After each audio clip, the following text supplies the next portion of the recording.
Welcome back, you beautiful souls. Thank you so much for walking this rather tender journey with us. Yes, we are talking about anxiety today. In fact, we are living it because it's the lived human experience at the moment. You can't sidestep it, you've got to go through it. But there is a reason why we are processing all this right now, and maybe an opportunity. Yeah, indeed it is. Now, a November 2022 study revealed that South Africans suffer higher rates of probable depression and anxiety than other countries. Interesting indeed. Now, mental health woes are endemic in South Africa, and that with adverse childhood experiences, socio-economic status, geographic location, age, marital status, and of course, educational levels, all impacting the prevalence of mental illness. Now, we've got load shedding to add to this too. Obviously, the list goes on, but we are here to discuss this topic and dive into maybe some potential solutions. So we have Dr. George James and Mariana Gush in the building, and they're going to discuss this and maybe provide you with some tips on how to deal with anxiety right now. Dr. Gush, can we gush over you this morning? Shem, I always feel like we kind of throw it on you to save the world. But when it comes to children, that really is what we're doing. Because they will inherit this crazy world that we exist in right now. The prevalence of anxiety in South Africa. Why is everyone surprised when the majority of children are living a traumatic experience in the first 3-4 years of their life?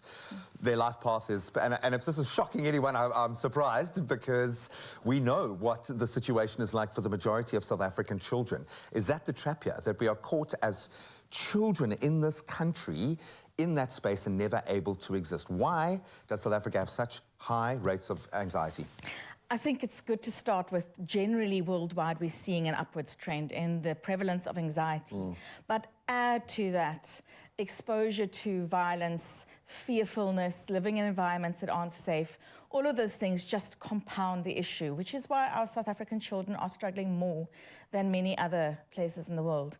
Yeah, we're struggling right now, and I don't think it's just children. I think everybody is dealing with this. George, maybe I can ask you, how is this affecting us? I mean, we are aware of the fact that anxiety is prevalent, right? But what is the impact of this anxiety, especially when it comes to, let's say, our relationships, the decisions we're making in life? What is it actually doing to us, and are we even aware of what it's doing to us?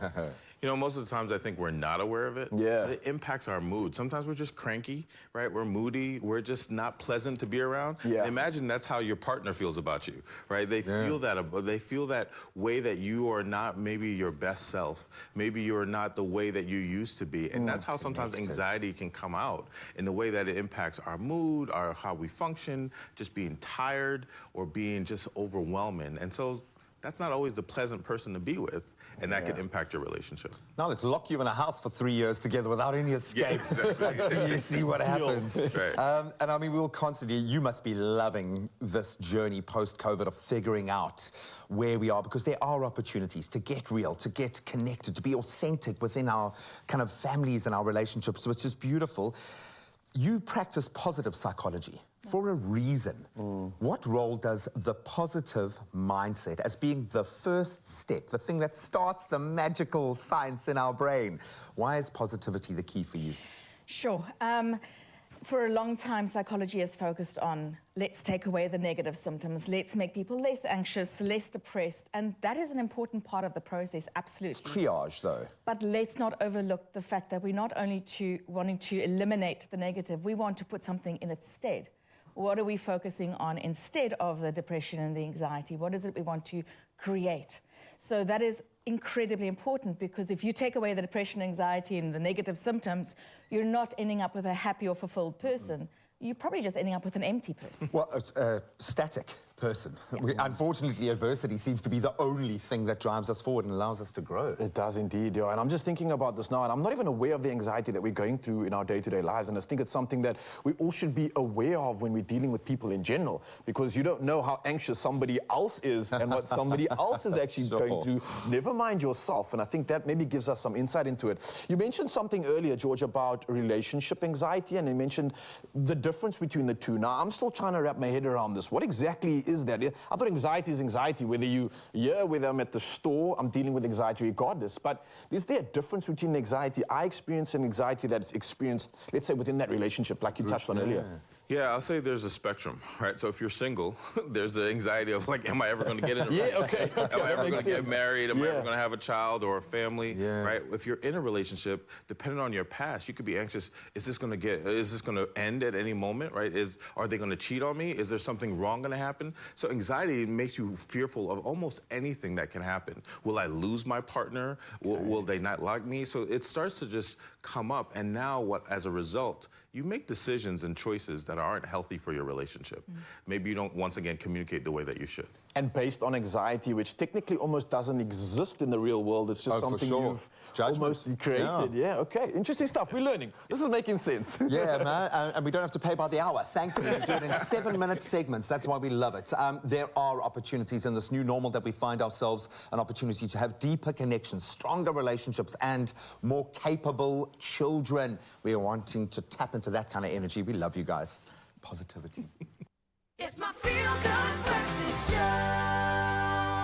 Welcome back as we continue our discussion around anxiety. That's been the common thread throughout today because it's the common thread of life. And we are sitting down with Dr. George James and Dr. Marianne Gush and discussing something that I think is experienced by almost everybody. It's your body's natural response to stress. It's an emotion, it's an action. It refers to the feeling of fear or nervousness about what's to come. And since COVID-19, the number of people experiencing more extreme forms of anxiety continues to rise, certainly here in South Africa, and we are currently anxious about what our coping mechanisms are. So please let us know if you've been able to tap into that strength for yourself. 063-408-8863. We'd love to hear some of your life hacks when it comes to anxiety. Bring through the tips. We'd love to hear from you. But while you are sending us those comments, we're going to continue to chat to our panel and obviously discuss this thing called anxiety.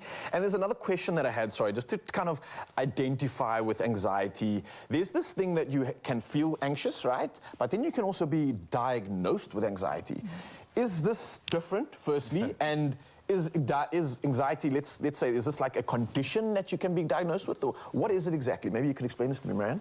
Absolutely. So anxiety is a normal human emotion. We all experience it. It serves a purpose. It often drives us and motivates us.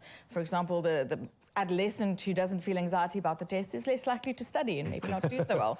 So that's a good kind in certain that's the good type of yeah. anxiety, absolutely. But then if it becomes something that affects your daily functioning and you can't get through the day, you're struggling to cope with relationships or work or whatever it might be, then we're looking at something that becomes disordered, and then you might be diagnosed with an anxiety disorder, and that means you really do need to seek help. That button just keeps getting pushed and you can't turn it off. And often it can be just a physical, practical element, which is great. You're not going out there to save the world. Just take that first step in the right direction. People are asking for help, often without asking for help. I think there's a tendency to say, that's a dramatic person, or you are feeling very dramatic, or we'll kind of paint it with that brush. But all of us are going through something, and often we're not receptive, or when someone else is being triggered, it triggers us. Why is it so important, Doc, for us to listen to those signs, to listen to people when people are asking for help, to just, or maybe even just approach every engagement with the notion that someone could be affected? Why is our perception of others in this space so important? You know, as you mentioned, it's kind of contagious, and it's contagious in a way that sometimes isn't that healthy. And it's really about self-awareness. Am I aware about what happens to me? And if it happens to me, it could possibly happen to somebody else. So I might be able to notice it in my partner, in my child or children, in my coworker. And then maybe I can say a soothing word or support them, because if they get kind of riled up, it could also rile us up, and then everybody, and before you know it, we're really all anxious when we don't need to. Everyone's just being triggered. Yeah. No, I like that. I like that, the fact that you're talking about something more positive and letting the positivity, let the light pull you out of the darkness, as opposed to any other sort of way around doing it. Maybe, Marianne, I can ask you this question when it comes to everyday life, when we are dealing with anxiety. There must be some form of like a mechanism that we can use to kind of like cope with this, and maybe we can take this to a practical sense, because I know many people are dying to find out, what can I do when I'm in the situation? And is this possibly something that you could deal with when it comes to other things, like not just anxiety, but stress in general, depression maybe? Is there sort of a technique that we could use there? Absolutely. There are actually several. So, and it's deceptively simple. There's simple things you can do. The first is what you spoke about now, really, is empathy and social connection. people are important, whether an introvert or an extrovert. Yeah. Having a support system, having people to speak to listen to, that's really, really important for our resilience. Don't bottle it in. Exactly. So important. It's a bit of a cliche, but it's a cliche for a reason. The other thing, if I may show you something really, really practical, is something called the physiological sigh.